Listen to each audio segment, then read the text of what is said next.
কিছুদিন পূর্বে Burnpur sell আইএসপির score আধুনিকীকরণ প্রকল্পে স্থানীয়দের নিয়োগ ও দুর্নীতিমুক্ত প্রশাসন গড়ার লক্ষ্যে উপস্থিত হয়েছিলেন শহর আসানসোল তথা বার্নপুর সেল আইএসপিতে রাজ্যের বিরোধী দলনেতা শুভেন্দু অধিকারী। তিনি স্মারকলিপি প্রদান করেছিলেন ইস্কো কর্তৃপক্ষের কাছে এবং আলোচনা করেছিলেন এবং পরবর্তী পর্যায়ে একটি জনসভা অনুষ্ঠিত হয়েছিল। কয়েকদিন আগের বিজেপির জনসভা ঠিক পরেই পাল্টা জনসভার ডাক দেয় তৃণমূল কংগ্রেস। আসানসোল দক্ষিণ শহর ব্লক তৃণমূল কংগ্রেসের উদ্যোগে আয়োজিত হয় একটি জনসভা। কর্মসূচি একই ছিল, ইস্কো আধুনিকীকরণ প্রকল্পে স্থানীয়দের নিয়োগ। সেই সভা ত্রিবেণী মোড়ে যে ময়দান রয়েছে সেখানেই সংগঠিত হয়, যেখানে বক্তব্য তুলে ধরেন রাজ্যের ভারপ্রাপ্ত মন্ত্রী মলয় ঘটক, জামুরিয়ার বিধায়ক হরিরাম সিং, আসানসোল দক্ষিণ শহর তৃণমূল কংগ্রেসের ব্লক সভাপতি অনুপ মাঝি, কাউন্সিলর অশোক রুদ্র এবং অন্যান্য ব্যক্তিবর্গ। এসবিএন বার্নপুর। এই দুর্যোগের মধ্যেও হাজার হাজার তৃণমূল কংগ্রেসের কর্মী আজকে এই ত্রিবেণী মোড়ের যে ময়দান, সেই ময়দানকে ভরিয়ে দিয়েছিলেন। কেন ভরিয়েছিলেন? যে কয়েকদিন আগে ভারতীয় জনতা পার্টি এই ময়দানে একটা সভা করে গেছে, মানুষকে ভুল বুঝিয়ে মিথ্যা কথা বলে মানুষকে বিভ্রান্ত করার চেষ্টা করে গেছে। দেখুন, ভারতীয় জনতা পার্টি এমন একটা দল, যে দলটা কখনো মানুষের কাজ করে না। ভারতীয় জনতা পার্টি এমন একটা দল, যে দলটা মানুষকে কখনো সত্যি কথা বলে না। আর ভারতীয় জনতা পার্টি এমন একটা দল, যে দলটা মানুষকে ধাপ্পা দেয়, মানুষকে মিথ্যা বলে। 2014 আগে আমাদের দেশে ভারতীয় জনতা পার্টি ছিল না। পার্টি ছিল, ক্ষমতায় ছিল, কিন্তু তারা ক্ষমতায় আসার জন্য মানুষকে কি ধাপ্পা দিয়েছিলেন?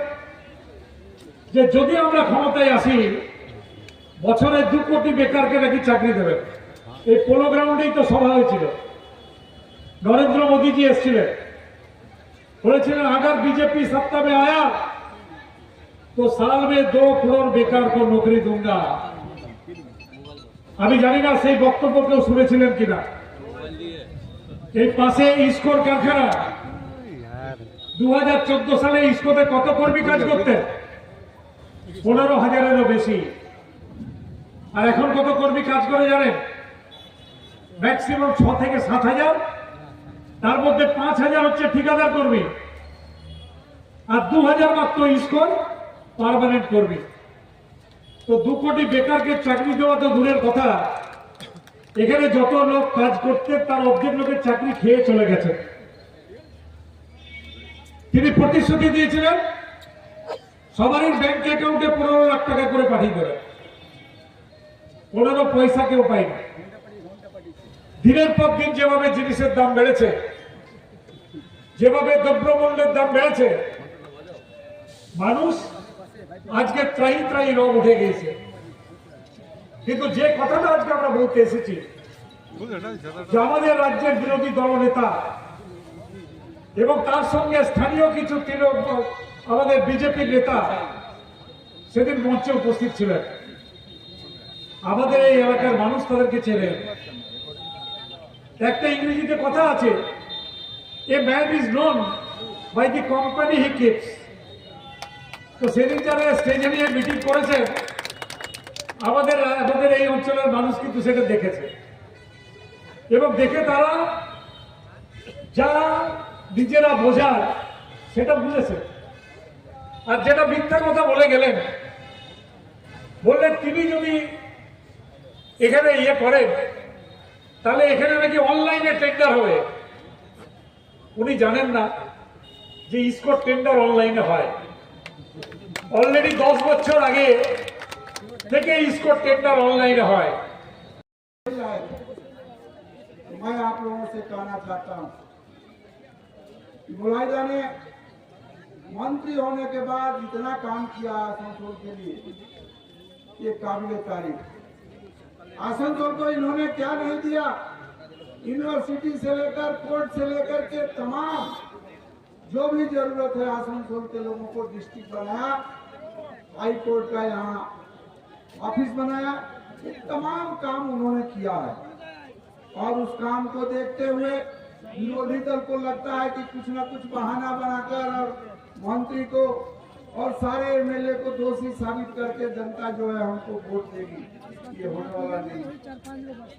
और हमारे फुटबॉल वालों भोजपुरी में कह दी आज का जितिया के दिन सब बहुत से हमारे औरत लोग जितिया भूखल बा, सबके हम कहब कि तो लोग आज जितिया और अपने और ममता बनर्जी के जरूर याद रखिए लोग कि ममता बनर्जी रही है तभी तो हम लोग ठीक रहो, ममता बनर्जी ना रही है तो ठीक रहो ना। और बरमपुर के भाई लोग के हम कहता नहीं ये मेरी के लड़ाई करे के बाद और लड़ाई जबरदस्त होई ना होई, बोली सब है एकदम लड़ाई हो गया। शुभेंदु के बता देवे के बाद यहाँ मुलाई घाटा का हरराम सिंह विधान और नरेंद्र चक्रवर्ती का क्या जलवा है, वो जलवा ही देखते रह जाएंगे और फिर उनको मालूम ना हो कि क्या करेंगे। और मैं सबसे कहता हूँ कि जौन बरमपुर में चल रहा बा हमारे नेता लोग एक्सटेंशन हो रहा है फैक्ट्री का, उसको देख रहे हैं और इसमें किसी की शिकायत नहीं मिलेगी। जिसको एम्प्लॉयमेंट होना होगा लोकल लोगों का होगा। যে ইসকোর আধুনিকীকরণ এবং সম্প্রসারণে স্থানীয় বেকার যুবক যুবতীদের নিয়োগের অগ্রাধিকার, আমরা এই দাবি নিয়ে 1 বছর আগে থেকে আন্দোলন শুরু করেছিলাম এবং তখন অনেকে ভুরু কুঁচকে ছিল এবং আমাদের আন্দোলন যে ঠিক ছিল তার প্রমাণ পরবর্তীকালে ইসকোর মধ্যে যারা ইউনিয়ন আছে, আমাদের দলের ইউনিয়ন তো নেই, যারা দায়িত্বে আছেন তারা এই ইস্যু নিয়ে প্রেস কনফারেন্স করেছে।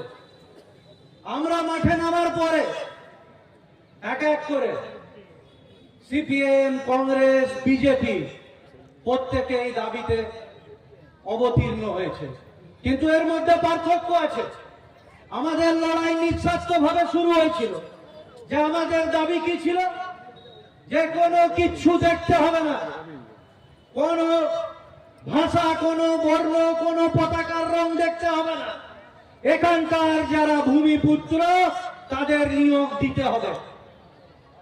এবং এখানে যখন একের পর এক আপনারা প্রত্যেকে সামিল হলেন, এই এলাকার পৌর প্রতিনিধিরা, আশেপাশের পৌর প্রতিনিধিরা, আমাদের দলের সিনিয়র নেতৃত্বরা এবং যাদের জন্য এই আন্দোলন, তারা আমাদের পাশে থেকে, যারা কিন্তু ম্যাক্সিমামটা কোনো রাজনৈতিক দলের সাথে যুক্ত নয়, কিন্তু বাস্তবে তা ঘটে না।